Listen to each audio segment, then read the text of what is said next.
So your size 10 file is stuck, it's not going to length, and you're not getting a 0 recording on your apex locator. What do? Have you ledged? Or could there be another reason for this? This is where we answer that question left over from part 1. So if you haven't watched or listened to part 1 yet, check it out. It was a great introductory episode. We talked all things working lengths, apex locators, career, and consent in endo. So do check out part 1. In this part 2 with Dr. Samuel Johnson, God, he loves endo, doesn't he? And it's infectious, right? You can totally feel that. We're going to talk about blockages, ledges, different portals of exit, and a phenomenon called file gripping. Then Samuel answers all the questions from you guys, the Protrusive community. You guys asked some fantastic questions, and it was a great pleasure to ask him all those. One of which is, what does Samuel think about those biological dentists who are suggesting that root canals are bad and that no one should have a root canal? I know, it's crazy, but how does Samuel handle those kind of patients? We go deep in all the little facets and details of all things endo. Thanks again for all your questions, guys. The protrusive dental pearl for this episode is you need to see, if you haven't already, you need to watch my pre-endo build-up video. It's so relevant, everything that me and Samuel are discussing, and that video was published just a few weeks ago as part of my POV clinical walkthrough series. You see my full video walkthrough of a couple of cases where I do a pre-endo build-up and do like a screen recording and interjection and running commentary of everything I'm doing. Very similar to wonderful videos that Samuel makes. So I'll put the link to that in the show notes if you haven't already seen that. If you happen to be listening on Spotify or Apple, then do check out the video on the Protrusive Guidance app, or just type in on YouTube, pre-endo build-up protrusive. You will find it. Let's not delay getting to the main part of the episode. I know you're going to love this just as much as you love part 1. Let's go with Samuel Johnson. Just talk about the common scenario that you want a young dentist to appreciate, that when they encounter a scenario, a great tip there is don't force it, slow down, retract, because you don't want to make it worse. And that's a top tip already.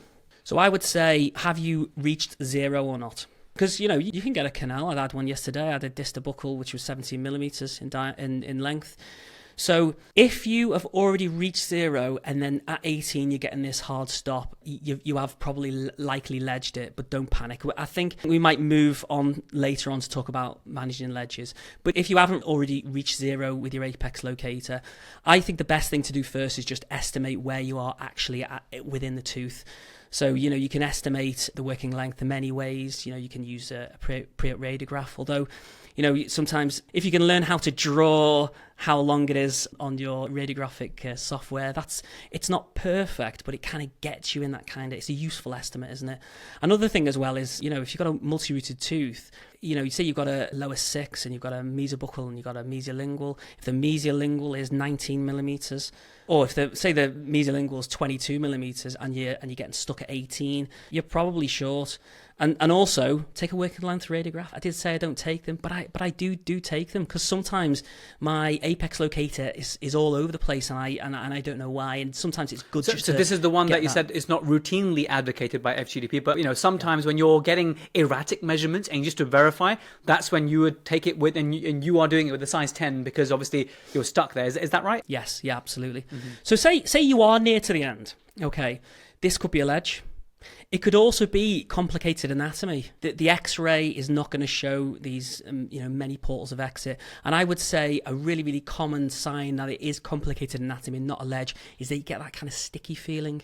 So it's a hard concept to kind of explain, but if you've got a ham file and you're just sort of negotiating it to length and you're hitting that hard stop, but then you're getting that kind of sort of sticking feeling, that is more likely complicated anatomy, because you know that the file is sort of getting stuck jammed in the hole. Is that something that could have been preempted by a cone beam CT, you think? No. So, you know, the cone beam CT scan, it has many, many uses. And a great thing about a cone beam CT scan is that you can measure the tooth really, really well. It's very, very accurate. But with a cone beam CT scan, it doesn't show detail very well. That might blow people's heads, but it's not the panacea of diagnosis, a cone beam CT scan. Although I take a lot of cone beam CT scans. We've got one in all 3 practices I work at. Very, very useful. What I would say as well is if you're getting that hard stop feeling and you are near to the end, it's probably likely that maybe the end of the tooth goes off to a 90-degree angle. So you see this a lot with palatal canals and distal canals in lower molars. You can kind of sometimes see it on a perioprogradiograph where you see the large canal and it kind of flicks off to the end, or you don't see the flick, you kind of see that kind of apical radiolucency where it's kind of off to the side of the tooth or laterally to the tooth. That's essentially where the portal of exit is. You know, again, to talk about how to manage those things, maybe we'll talk about that later, but if you're not near to the end, it's probably either a join or a split.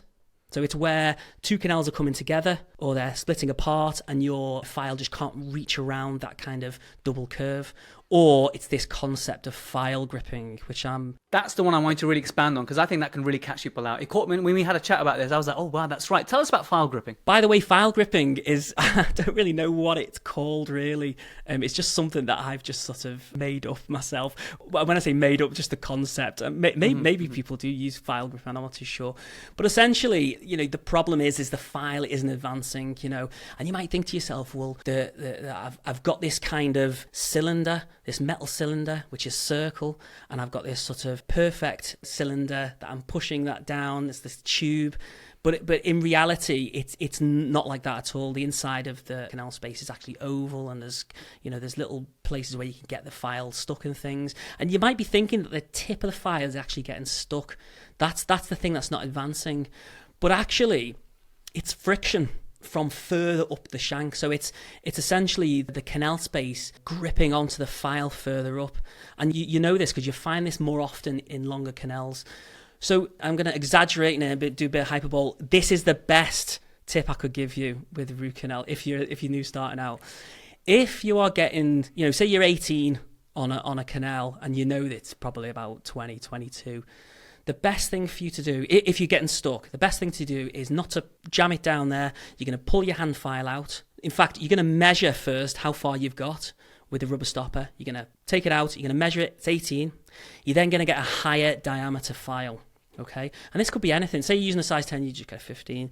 Me personally, I like to use these glide path files, and then I measure the higher diameter file 17 millimeters, so 0.1 millimeters away, and then I'm gonna shape it with that. Then, personally, what I do is I get my master apical file, and then I shape it at 16, so 2 millimeters.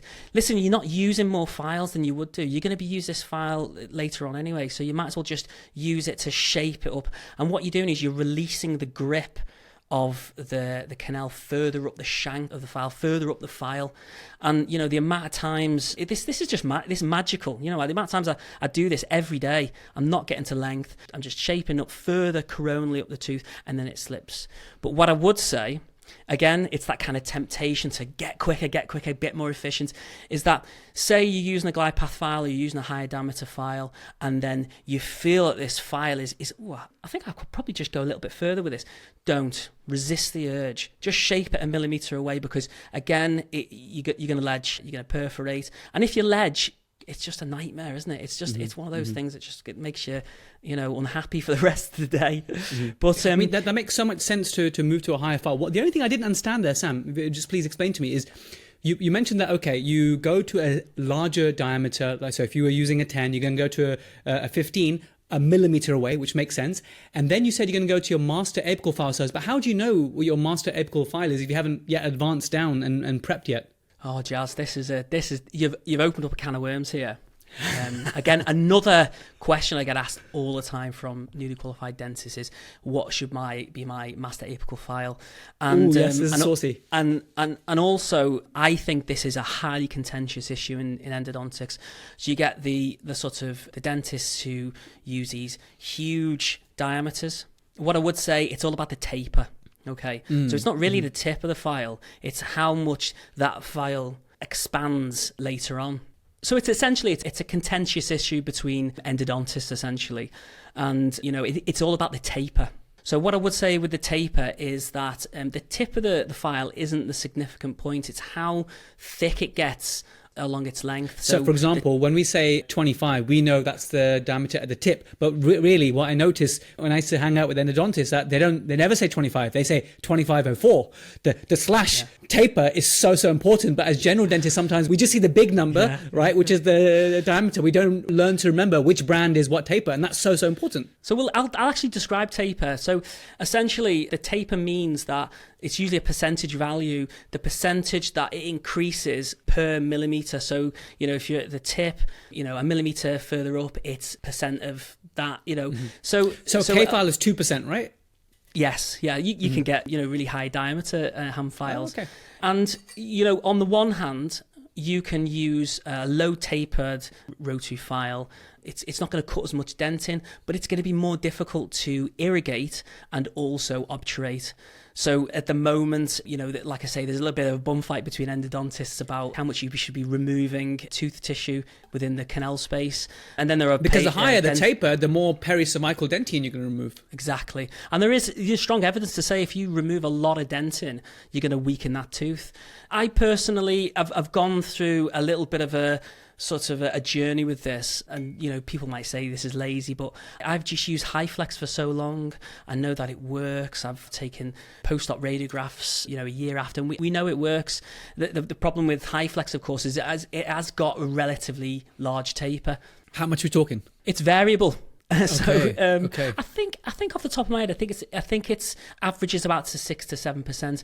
But then your Wave 1 golds are between 5 and 7. I believe a primary is 7 or 6. But I think if you're not into the nitty gritty of endo, I wouldn't get too concerned about it.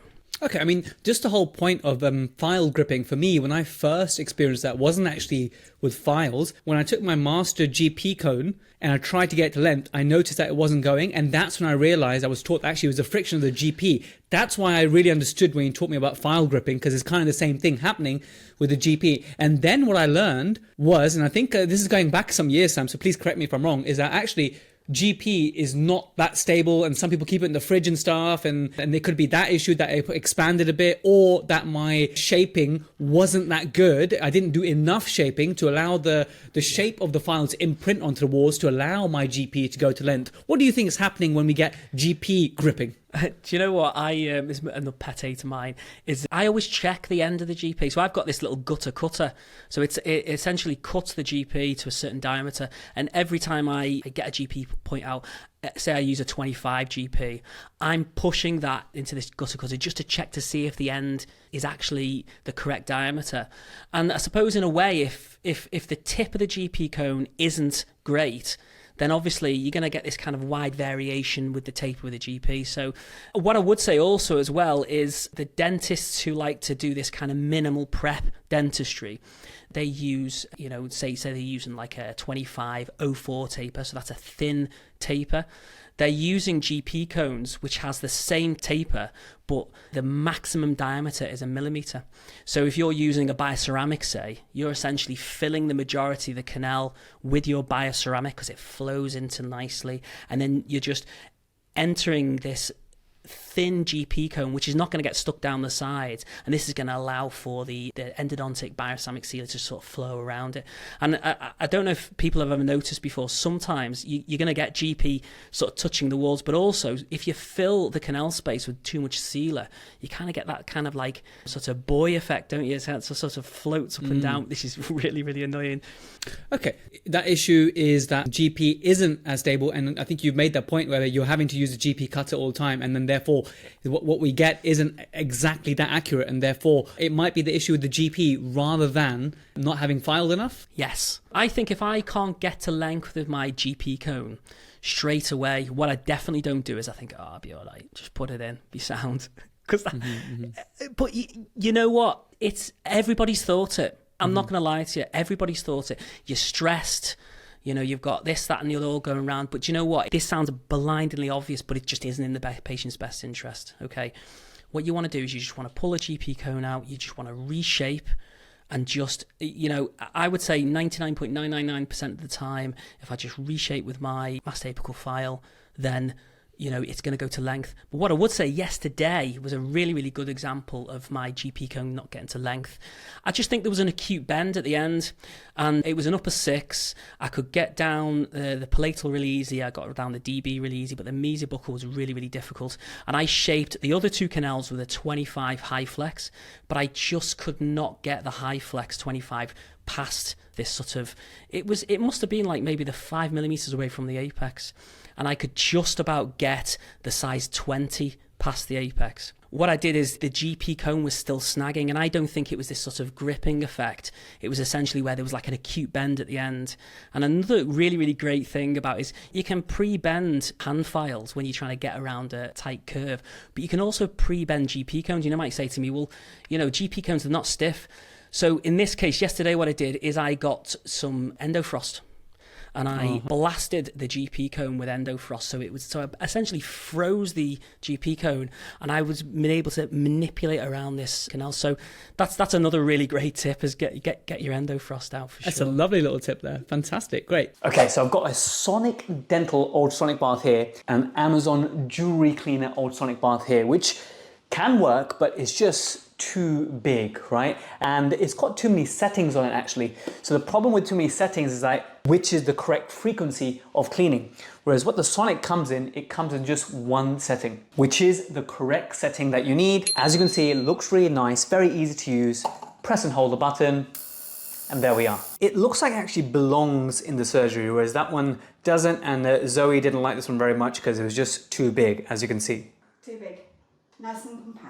It's also a nice talking point with patients because that's the one they buy when they want to clean their aligners or their retainers. So out with the old, too many settings, not specifically for dentistry, in with the new, very swish, very nice, belongs in a dental surgery, and just the perfect size. And the funny thing is, after the Protrusive discount, they actually cost the same amount. So if you want to elevate your bonding game and you've been looking for an ultrasonic bath, this is a great option. It's totally within the budget of associates. It's nice and compact. Your nurse will love it. It's tax deductible. Click below to buy one, and you can even download my cheat sheet, which will just guide you through which solution to use, how to actually clean the ceramic the best way possible. Check it out. Discount expires 30th April. Buy now on protrusive.co.uk/sonic.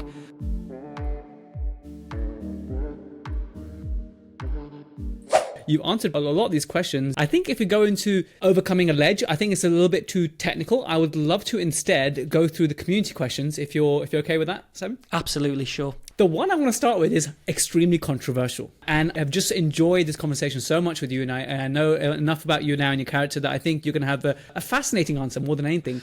Is okay. I would just love your opinion, and feel free to say no comment if you'd like to, and that's cool, okay?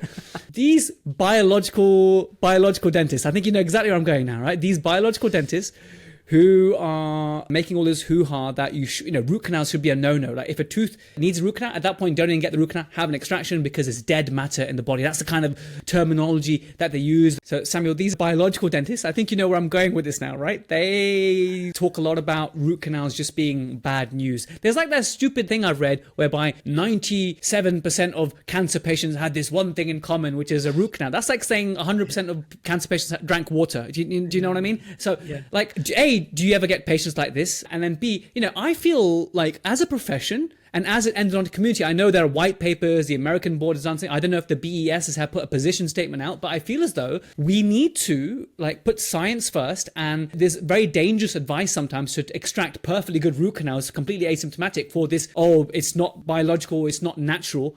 Where do we even begin to talk about this? I did watch that documentary on Netflix, which was absolutely mental. But I can say two things about this. The first one is, do I get people like that? Well, I take external referrals, internal referrals. I see these patients for a consultation before they even go for the root canal. And I would say if these types of patients are probably filtered out before they get to me. What I would always say as well is that if you don't want a root canal, just have it out. It's not really my kind of, if that's what you believe, there's no point arguing with people. You'll notice if you do this job for long enough, is that I suppose there's the concept of, you don't care about patients' teeth more than they do. If they're consenting adults, if they feel like they want to make that decision, that's on them. It's, if you start taking on people's issues and problems and things like that, you're not strong enough mentally to do so. And it's something we see a lot of the time with new reception staff or new nurses where they say, oh, so-and-so needs this and so-and-so needs that. And there's like a big kind of like, you essentially, again, I give people my opinion. I do this friends and family test. If I understand that a patient's quite, they understand things and they say, well, what would you do? When people say, what do? I always go, well, I love root canal. I say, if you want the root canal, I'll be made up. I'll be in my element. But I also say, you've got to have the appetite to have this.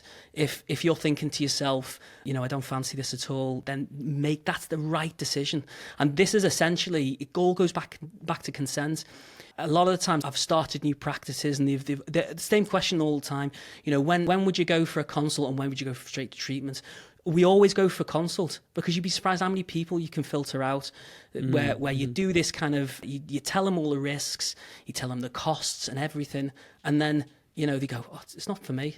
And another thing about consent is that if you're a perfectionist, I can't get rid of this perfectionism just quite yet, but if you're a perfectionist, you're never going to be bulletproof medical legally. But it's not about that. It's about kind of telling the patient everything. And if it does go wrong, it goes wrong for me all the time. I do perforate teeth, I do fracture instruments. But when this happens, I sit the patient up and go, this has happened. But they've been told, haven't they? So I think in answer to your question, I just don't argue with people. I spread the facts out and say, what would you like to do? Again, I remember very early on in my, when I was doing my MSc in Endo, I had a conversation with another dentist about trying to convince patients to have a root canal. I just think, I was, what are you on about? You don't convince people. Honestly, when you're a new dentist, you're just desperate, aren't you, to try new things out. You've done this new thing. And listen, you've got 30 years of your career ahead of you. And trust me, this new thing that you want to do, you'll have 100,000 ways and opportunities to do it. Never push things on patients. It's bad news, honestly. It is. So brilliantly said. And it reminds me of something that Lincoln Harris once said in one of his seminars I was with. And he said that, young colleagues will come to him and say, oh, but I'm scared of, I find it difficult to consent because when you give all the risks, it makes the patient want to say no.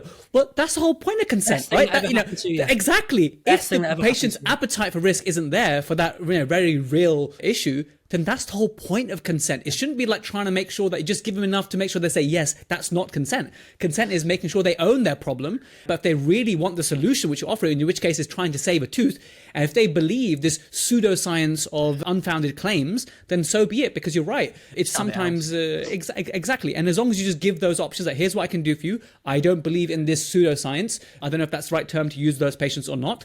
But you just need to respectfully, if they opt out, then that's great. Learn not to judge people. I think that's another thing as well. As I grow on with my career, I get more and more arrogant, and I get more kind of thing. Especially when I was newly qualified, I was a little bit unsure, and now I just know if someone comes to the door, I just and I see a problem, I see it straight away. But I don't judge people because that's what makes our life rich, isn't it? That people have different opinions, and it's not the end of the world. Let them get on with their lives, and if they want to do that, go for it. One time, I saw a patient for an emergency. Lovely guy, really, really salt of the earth guy. Told him he had apical inflammation and it was hurting all night and blah, blah, blah. So I said, right, I'm going to numb you up. I'm going to dress the tooth. I numbed the patient up and he was out of pain. He was like, oh, I'm out of pain now.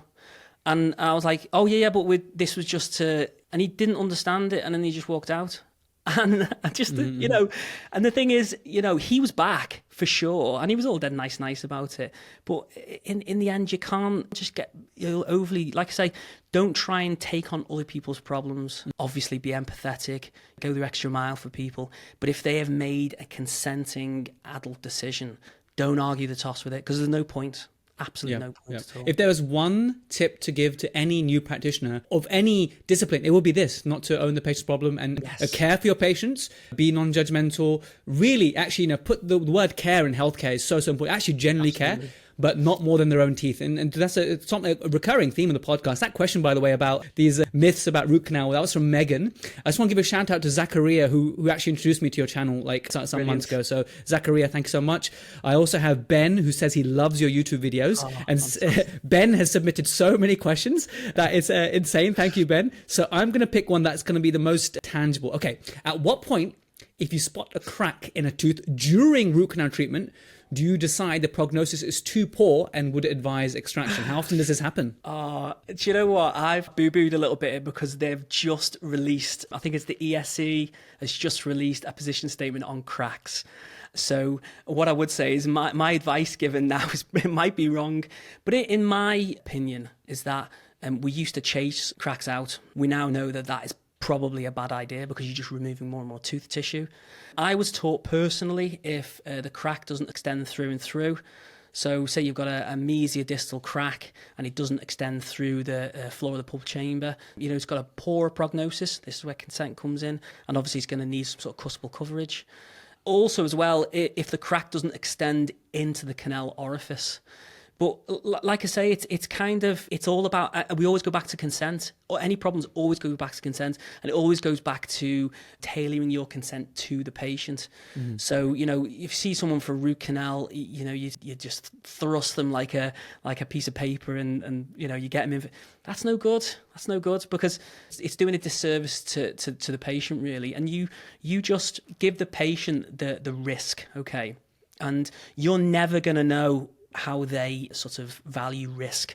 So if you say to them, this tooth's in a really poor state, this could happen, that can happen, what do you want to do? Do you want to have a go?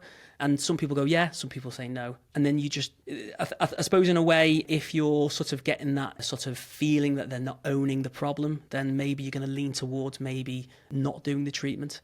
But I would say it always goes back to consent. But in terms of during your root canal, like you mentioned, a feature is if the crack is extending into the orifice, you're thinking, okay, this is a lot worse than I thought. And out. And then again, running across the floor by the time you remove the restoration, that's like, okay, that's maybe got a much poorer prognosis, and that's a really good thing to go by. And we'll put a link to that position paper on cracks as well. Another question that Ben asked just while we're here is ninja access cavities. Okay, surely it could compromise straight line access and increase stress on files, increasing instrument fracture. Is it just endodontists trying to impress on Instagram, or do you think this has a future? Hey guys, have you checked out the Protrusive app yet?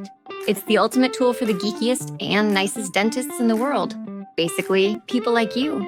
If you're a true protruserati, someone who loves the podcast and wants to level up their skills, this is for you. On the app, you can access exclusive webinars like Verti Preps for Plonkers, so you can smash it Monday morning. Quick and slick rubber dam, with bite-sized videos to make placing that dam quick, slick, and stress-free.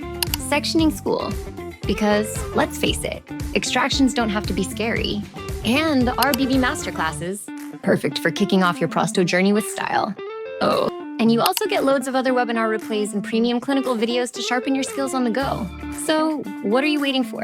Download the Protrusive app today and let's take your dental game to the next level. See you there. It's funny you should ask this question, actually. I'm about to do an access course. I do free lectures for HIW, which is the Wales Health Board, essentially.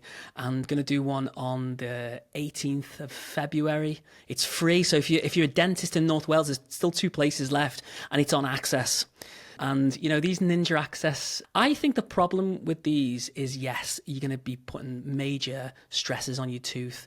This always brings me back to when I was a VT, actually. My nurse was sort of tearing her hair out because I was always trying to do these sort of minimal preps, but I didn't really know what I was doing because I was really, I wasn't very experienced. If you're using some sort of guided endodontics, where you're using the comb CT scans and you're using kind of, using jigs to sort of know exactly where to drill, I think by the time you've sort of drilled a ninja access and you've been looking around, you've probably not got a really true ninja access. What I would say is if people aren't aware of what a ninja access is, it's essentially just making a hole just for your file to reach into the canal space, and the hole is really small, almost in the middle of the access cavity. I'm always a little bit reluctant as well to give my opinion restoratively because I'm not a restorative dentist. But I think in the main, you know, if you've not breached the marginal ridge, so if you've not breached the outer end of the tooth and you've just cut an access cavity right down the middle of the tooth, then it's not going to need a crown. It's just going to fill it, you know. And I suppose in a way, it's a kind of weigh-up, isn't it, between, you know, putting major stresses on your files, missing extra anatomy as well. And also, there's a strong argument to say that you need to remove all the pulp horns to get rid of all the bacteria. How are you going to fill a tooth like that adequately? I'm not too sure. Because if you're preserving those ridges and stuff, they get in the way. But, you know, ultimately, there are very few teeth amenable to this approach. You know, you usually got huge MOD amalgams. I was just about to say, how many teeth do you get that are virgin? You never. Exactly. It's so the type of case for that is when you get to do it, I'm sure you guys get a nice little kick out of it. Exciting, though, isn't it? You know, but I think you need to remove the old restoration, explore and stuff. By the time you remove the caries and stuff, you know, you don't need to do a ninja access. The floor of the pulp chamber is staring back at you. We'll go for just 2 more questions, buddy. Okay, here's a good one. Bernard asks, what would be the main mistakes that you've seen in patients referred from GDPs who have initiated endo to relieve pain as an emergency measure? That's a really good question. Lovely question. Perforation, for sure. Perforation. Absolutely, yeah. It's such a disappointing thing to do, to perforate, but it's so easily done. And I know that too well, my friend. I still perforate now. But granted, I don't make the schoolboy error perforations anymore. You know, the really easy ones. It's usually with highly calcified teeth. But Sanj Banjeri, I can never say his second name. I think it's Sanj Banjeri. He's a Banderi, lovely guy. Banderi, sorry, yeah. He said something to me that I thought was really rang, you know, true. And he was saying, if you've never perforated a tooth, you've not done enough root canals. Absolutely. Totally. So I see a lot of perforations. I think when I did my MSc, I was told that, you know, you get a lot of dentists who ledge teeth and then they send them to you. I don't really see that a lot of. I suppose my referring dentists are pretty clued up on things, and a lot of my dentists who refer to me, they know their kind of, you know, their sort of scope of practice, essentially, yeah. Another thing as well with referring dentists is referring teeth that are unrestorable. So there's a huge kind of sort of debate now between endodontists about, should you be checking the restorability of teeth, or should you just be letting the original GDP to do that?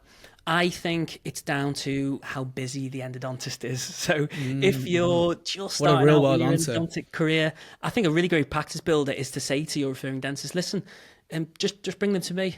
I'll see if it can be restored. I'll do everything. I'll put a core in, and to a GDP, that's perfect. But I think as you start to get very, very busy, these kind of treatments, really, I'm now starting to ask my referring dentist just to see if it is restorable before it's sent to me. Because the time it takes to actually get, remove all the caries, cracks, and explore, get a lovely seal with your matrix band, build up a core, that can take up a significant amount of time. And so that needs to be respected. I remember having not an argument, but it was like a disagreement I had with an endodontist who used to work at our practice. Lovely guy, by the way, lovely, really sweet guy. But there's one case where I'm quite good now at restoring dubious prognosis teeth in terms of the things I have at my disposal, vertical preparation, the whole thing about supracrestal tissue attachment or biological width is totally changed over the years for me, right? So there was this thing where I can restore it. He's like, I don't think this is restorable. So we kind of locked horns about that. But eventually he did it, and this case has been going good for 4 years now. But it's an interesting one sometimes. And what I like to do now, by the way, is in those cases where it is a bit dubious, I do like to do my pre-endo build-up myself. Because I like to and I charge the patient, okay, here's an investigation fee. I will remove the restoration, I will clean it out, and then you'll know by the end of the appointment whether we should have this tooth out, or you'll leave with a lovely seal, and the root canal, the endodontist can do their lovely job and send it back to us. And I quite like doing that. How do you feel about that approach? I think another really, really important thing to sort of tell newly qualified dentists is when you said, I charge them, always charge them. Don't get this thing into your head where you need to know your worth. You need to charge for your time. I think the worry with me with checking restorability of a tooth is if I think, I would restore that, but I'm not too sure if another dentist would. So I've got a really, really good relationship with a lot of my referring dentists, and a lot of the time I still am restoring some teeth in one of the practices. And if I just think, oh, it's a bit tough, that I'll say to the patient, do you know what?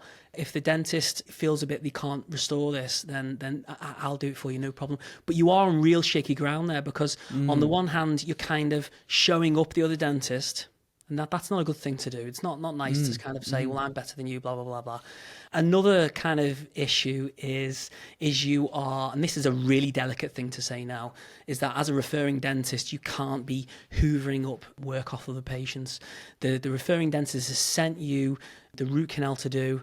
If then you start to like going, oh, I'll do this for you, I'll do that for you. It's kind of like a gentleman's agreement, isn't there, between referring dentists and referrers. You've got to have a really great, relationship with these people. I used to refer my root canals when I was early on to a place in Sandstone in the Wirral. It's run by Kate Blundell. Anyone who lives in the Northwest knows Kate Blundell. She's also... She taught my wife at Liverpool. Lovely lady. She's the sweetest, kindest person you'll ever meet. And she taught me a lot about referring dentists, not directly, just how she sort of conducted herself.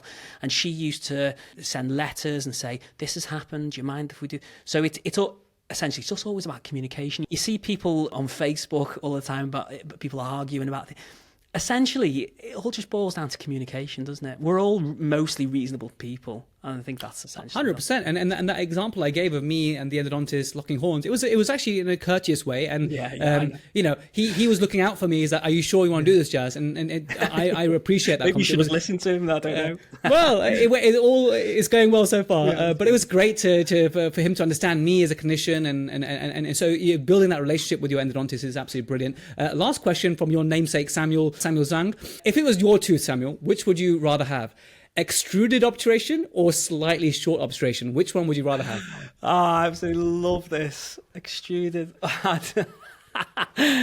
Oh my God, that is so difficult. Well, I suppose we go back to the overextended and overfilled. I would say if it's overfilled, so that's where it's out the apex, but the whole canal space is filled, I'd go for that. Depends what's out the end. If it's a bioceramic, perfect, even better. If it's through the apex and the apex has been destroyed by too large a ham file, probably go for short. But that's a really good question. I couldn't give you an answer on that.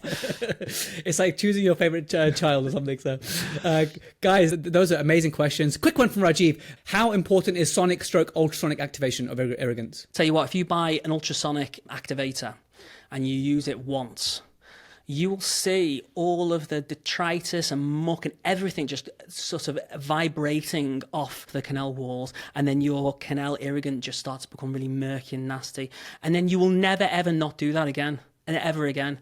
With the ultrasonic over the what was the other one? It's ultrasonic and he said sonic or ultrasonic. So sonic, activation. You can buy these little Endo activators. You can buy them at Dental Directory for about 700 quid, or you can go on Amazon and buy one, and you just buy the really expensive tips.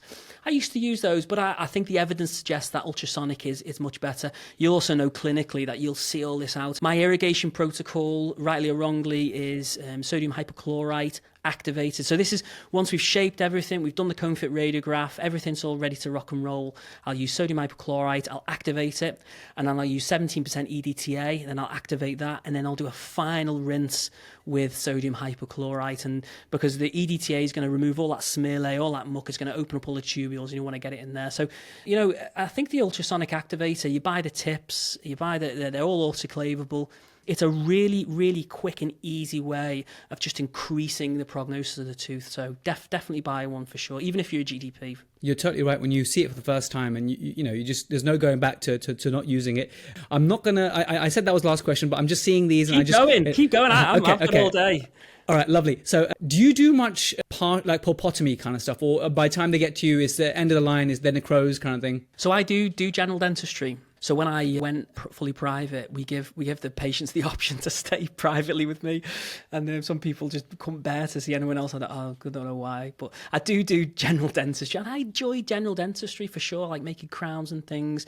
And I think, if I am being honest with myself, and maybe I'm opening myself up really wide here, is that my dressing of vital teeth, it's 50-50 for me. I am still on that learning journey, I think. and I've had a few times where it's caught me out. Again, you go on like journeys, don't you, as a clinician? You kind of work out this sort of new kind of thing that you've learned, and you're going to start using it, and then we get patients come back and you know, they're not getting this kind of result that you'd wanted. And again, I'll say this ad nauseum, I'll be really, really annoying. It's all about the consent. It's all about communication with the patient. And like I say, if you're NHS, if you're in a kind of a healthcare system which is just go, it just get the whiteboard out, just draw it dead quick, tell them, and then let them make the decision. Again, it's putting the responsibility onto them, because once they've taken responsibility for the tooth, whatever happens, they come in and 9 times out of 10, they're going to be like, oh, you know, you did tell me, blah, blah, blah, blah. So certainly for sure, I'm not doing these. I always get the difference mixed up between full pulpotomies and pulpectomy. I think a pulpotomy is where you remove the coronal. Exactly, and you leave these kind of pegs. Personally, I think if I'm down to that level, it's a root canal for me for sure. But if it's a pinprick exposure, and you know the patient understands, I think the great thing, if you're for a general dentist, I've got this thing called well root putty, and essentially it's like a little box. It's got 10 of these like little compule capsules full of bioceramic putty. And essentially they come in these like little tiny silver sort of bags that you can sort of close up. And say it's a really, really great liner or a sort of pulp cap material. I don't use Apical. I think the problem with the putty, of course, is its expense. But, you know, you can buy this well root putty. You can kind of, as long as you're obviously not using the sort of compule directly in the mouth, you just squirt it onto like a little pad and you're manipulating it that way. I've got a lot of great outcomes with that. So essentially if you do like a tiny little pinprick and the pulp is really red and you can see that it's alive and it stops bleeding as well, of course, that's really important. You just pop a little bit of this putty over the top, bit of GI, filling on top, let the patient know. And I suppose in a way, to us, it makes sense to do something like that because the alternative, of course, is root canal or extraction. But you just need to involve the patient in the communication. The worst thing to do is to do a pulp cap or a direct pulp cap, not tell the patient. They come back in agony and they go, oh, well, you know, this happened, that happened. So, I'm on the journey with that for sure. And that is the greatest thing about my job in dentistry. You never, ever, ever, ever stop learning.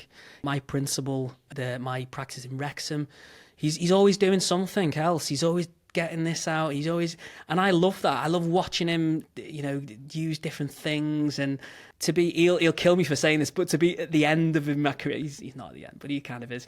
And still be like, you know, be into it. And I went. That's the goal. That's the dream, man. I went to an endodontic sort of conference in Belfast. And I was getting the plane home. I shared a taxi with a 70-year-old dentist. She didn't look 70, put it that way. She looked fantastic, very glamorous. And she was talking about lasers and she was talking about this, that and the other. I didn't know how old she was. And she was, oh yeah, I'm in my 70s and I only got my laser like 5 years. And her kind of passion for everything, I was like, wow, it's amazing, isn't it? I mean, imagine most people don't have jobs like this. Trust me, I've had a job before dentistry and, you know, I despised it. And count yourself lucky. And I know that doesn't help for people who are having a hard time in dentistry at the moment. But anyone having a hard time, I think take inspiration for our journeys and know that as long as you have a growth plan and some sort of direction you're heading in, and sometimes education can be the catalyst for that, you know, like you have experience as well. If you're having a really, really bad time in dentistry, I know you're thinking something now that you're not saying out loud, and as you might just feel you're a bad dentist. And I can categorically say now, you probably are a really good dentist. You just care too much. So I know in the past I've struggled slightly with certain things about dentistry, about being a perfectionist, and I had CBT, and that's kind of helped me manage my anxieties and it kind of like shows up things that I was blind to. And so I just want to say to you, you know, you're having a bad time, it will get better, and just be really kind to yourself. Essentially, that's what I would say. Well, one of the reasons we set up Protrusive Guidance is a community. I think it's so important to have a community of practice, as they call it, because we can feel so isolated. And what I love what you do, you're building a community yourself. I'm fully supportive of that, Samuel. And what I love about our conversation, very candid, very honest accounts. I love educators and people like you who are real world, happy to talk about mistakes, happy to talk about they're on a journey, and you are just the embodiment of everything that we love in Protrusive. So I just want to say thank you so much for sharing your time on this episode with us. It's going to be the episode of the year, in my opinion, and I'm so excited to get this in there. You've absolutely smashed it. Absolutely. The problem with me, I could talk for Britain. There's still about 40 questions from the community. There's still about 40 Joe questions. Rogan 3-hour bad boy, and I wouldn't even stop for breath. Okay. I need to go for a wee desperately, so I've held it this long. So, Samuel, thank you so much. Honestly, more power to you. Keep doing what you're doing, and I'm going to get everyone to subscribe to your channel because it's just so wonderful. Thank you so much. Brilliant. Great conversation, Jazz, and keep up the good work. I'll see you soon. Okay. Well, there we have it, guys. Thank you so much for listening all the way to the end. Wasn't it brilliant? Isn't Samuel such a great person? I love his outlook on life. I like his philosophy. I love that he loves Endo so much. And we learned so much from him. So thank you so much, Samuel. Do check out his wonderful YouTube channel. And of course, if you haven't hit subscribe on our channel, then please do. Give a like while you're there as well. If you're listening on Spotify or Apple, please do subscribe. It costs you nothing and it means so much to me and the team. Speaking of the team, I just want to say a big thank you to Erica for editing this, the Premium Notes team of Chriselle, Nav, Emma, and our CPD queen, Marie. I really enjoy the Q&A aspect, so I will do a bit more of asking you guys what are the questions that you want to ask our guest. So the only way to get involved with that is by joining the Protrusive Guidance app. If you join the Ultimate plan, you get access to all our masterclasses and premium clinical videos with CE. Head over to protrusive.co.uk/ultimate. It's fully tax deductible and it's one of the best value packages of education you will get. Thanks again for watching all the way to the end. I'll catch you same time, same place next week. Bye for now.